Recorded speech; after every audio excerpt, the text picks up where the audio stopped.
Hey, welcome back to Slick Willy Fly. Today we're going to do a little bonus video. First of all, I'm representing because my Panthers are in Game 7 against the Bruins. So we got to represent today. And I had a good day of fishing.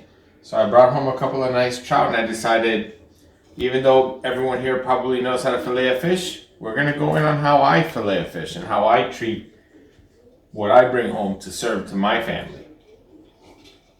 So the first thing I want to explain is when I kill a fish, my meat processing, if you will, fish processing, begins at the moment I kill a fish. So because I know that I'm going to do fillets, I'm not going to cook the fish whole. I go ahead and I gut the fish very well, and all the salmonoids, they have a bloodline down the middle. I make sure that I remove this bloodline. So this fish is as clean as I possibly could. I have an even larger one in the sink here. Don't know if my wife has seen that one yet. Did you get that one? There you go. So I actually caught 3 really nice trout yesterday, but I released one. There was no purpose in bringing home that much fish. So now I want to talk about knives a little bit. Now I don't normally promote companies, but I'm going to promote one today. So I got these knives from a good friend of mine, Harry of Captain Harry's, and you can go online and I'll put the link to their website online because good knives are indispensable, and this is a great set. What I have here is I have 3 sizes, so I can match the knife to the appropriate size fish that I'm doing, or the appropriate part of a fish that I might be doing. And what everyone is going to look for is, of course, it has to be sharp, but it also has to have that level of flexibility that you like. So they have a variety of knives in all kind of sizes. They have everything from, filleting swordfish to, in my case, filleting a trout. So we're going to go ahead and I guess I'm going to use this one. They're brand new. I've never tried them. This is my first try with them, but I know it's going to go great. So what I'm going to do is I'm going to come in here like any other fish, and I'm going to come right behind the gills, just like that. Trout have a lot of bones. So what I like to do is I like to bring the knife down the backbone.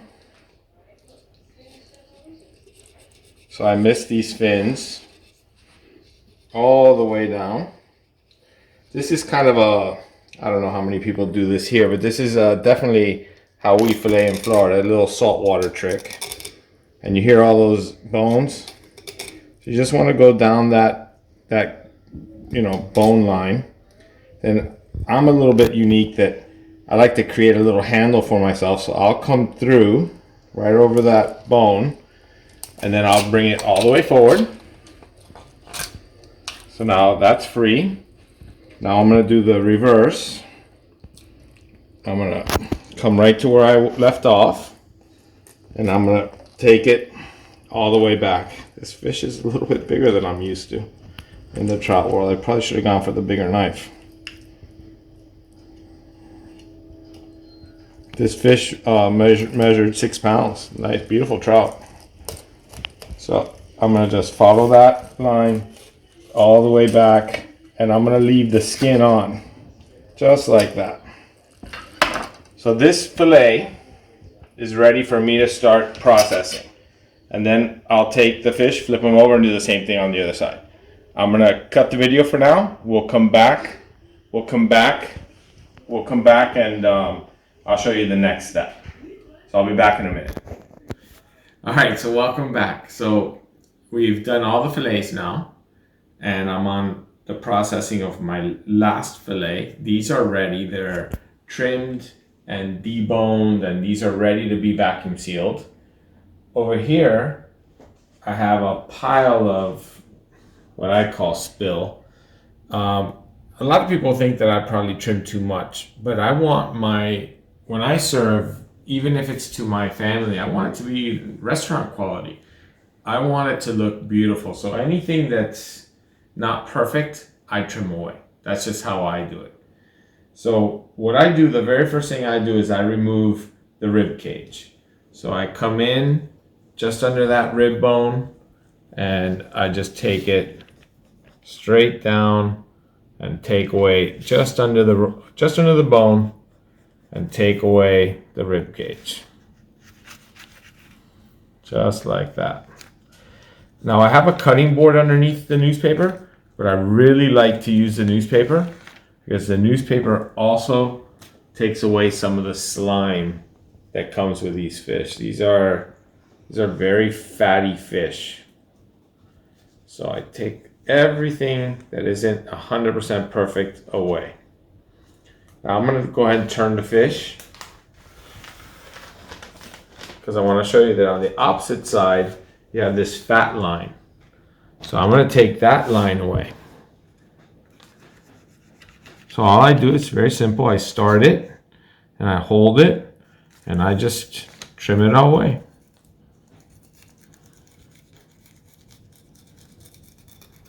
Just like that.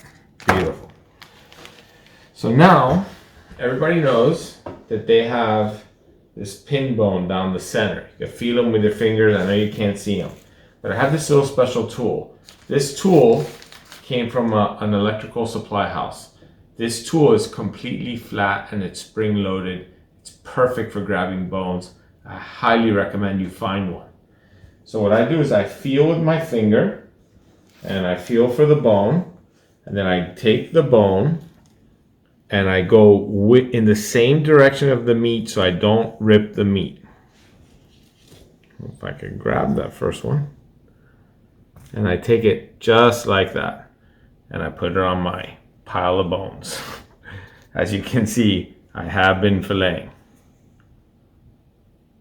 And I take it just like that.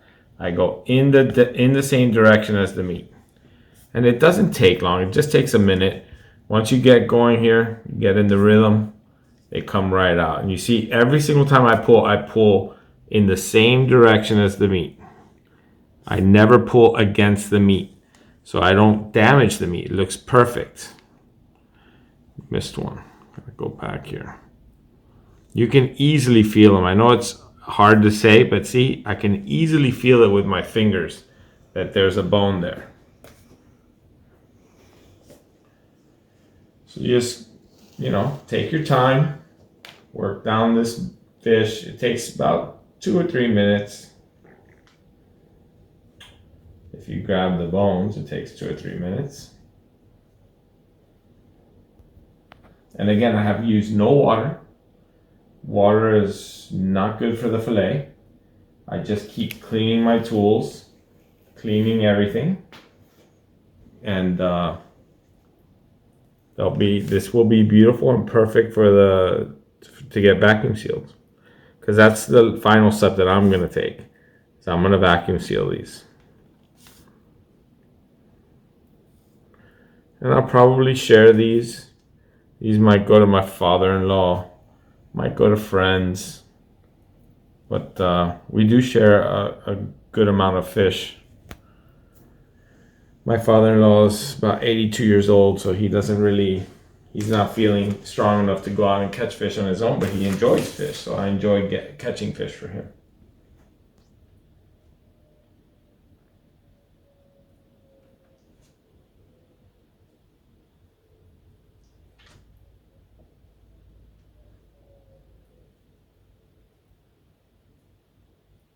I can feel him, he's there.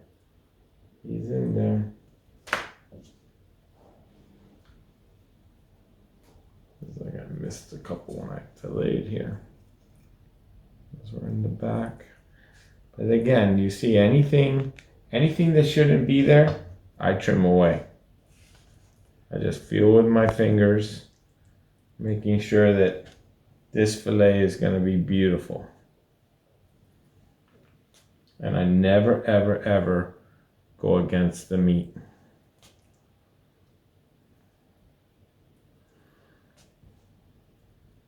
I know what my next video is going to be after this.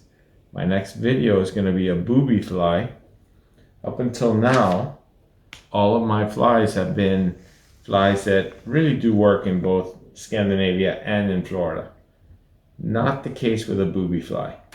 A booby fly is not going to be anything that I will ever bring to South Florida.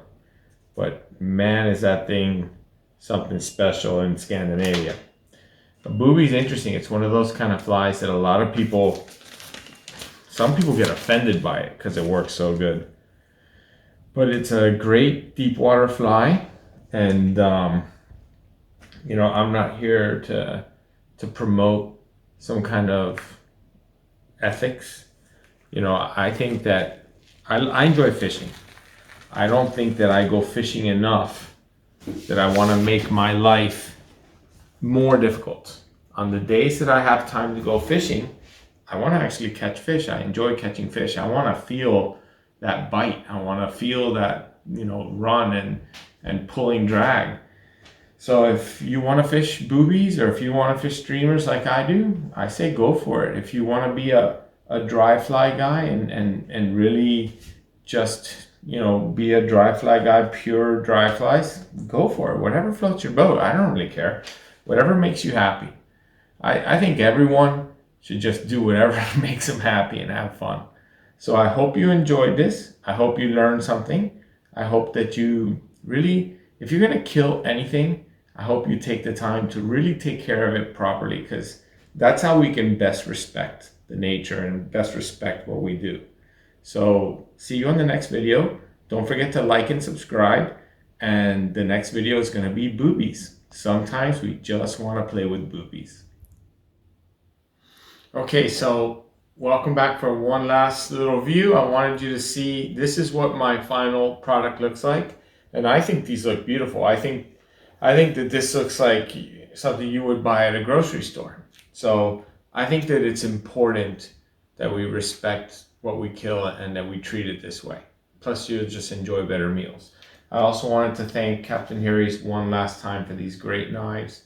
Don't forget to go into the description below, check out their website. Don't forget to like and subscribe, and see you on the next video.